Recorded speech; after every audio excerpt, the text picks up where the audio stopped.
Hello అండి. ఎప్పుడూ చేసుకునే పలావ్ కాకుండా ఈసారి పలావ్ ఇలా ట్రై చేయండి. చికెన్ కర్రీతో సూపర్గా ఉంటుంది. ఎప్పుడూ తినేలా కాకుండా కొంచెం డిఫరెంట్గా ట్రై చేద్దామంటే ఇది ట్రై చేయండి. స్పైసీని ఇష్టపడే వాళ్ళకి బాగా నచ్చేస్తుంది మన గోంగూర పలావ్. ఇంకా లేట్ చేయకుండా వీడియో స్టార్ట్ చేద్దాం. వెల్కమ్ టు మై ఛానల్ అచ్చు తెలుగు పిల్ల.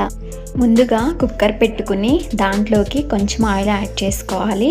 దాంట్లో కొన్ని లవంగాలు, కొంచెం దాల్చిన చెక్క, కొన్ని బిర్యానీ ఆకులు అనేది యాడ్ చేసుకోవాలండి.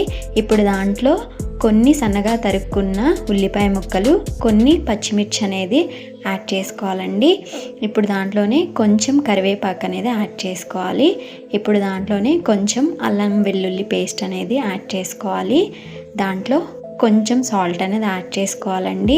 ఇవన్నీ కొంచెం మగ్గాక దాంట్లో గోంగూర అనేది యాడ్ చేసుకోవాలండి. ఇప్పుడు మొత్తం కలుపుకోవాలి. ఈ గోంగూర బాగా వేగి ఇలా అయ్యాక దాంట్లో కొంచెం ధనియాల పౌడర్, కొంచెం జీలకర్ర పౌడర్, కొంచెం గరం మసాలా, కొంచెం కారం అనేది యాడ్ చేసుకోవాలండి. ఇవన్నీ ఒకసారి కలుపుకోవాలండి.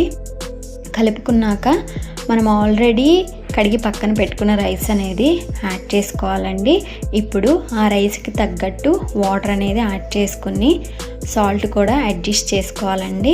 ఇప్పుడు కుక్కర్ మూత పెట్టుకోవాలండి. ఇప్పుడు ఇది అయిపోయిందండి. చూసారా, బాగుంది కదా, బాగా వచ్చిందండి. మీరు కూడా ఒకసారి ట్రై చేసి చూడండి. చాలా అంటే చాలా బాగుండిద్దండి. దీనికి కాంబినేషన్ చికెన్ కర్రీతో ట్రై చేసి చూడండి, సూపర్గా ఉండిద్దండి. అలానే రైతాతో కూడా ట్రై చేసి చూడండి, చాలా అంటే చాలా బాగుండిద్దండి. మీరు కూడా ట్రై చేసి ఎలా వచ్చింది ఏంటనేది నాకు కామెంట్ చేయండి. అలానే నా రెసిపీస్ మీకు నచ్చితే నా ఛానల్ని లైక్ చేయండి, షేర్ చేయండి, సబ్స్క్రైబ్ చేయండి. నా ఛానల్ని సపోర్ట్ చేయండి. Thank you.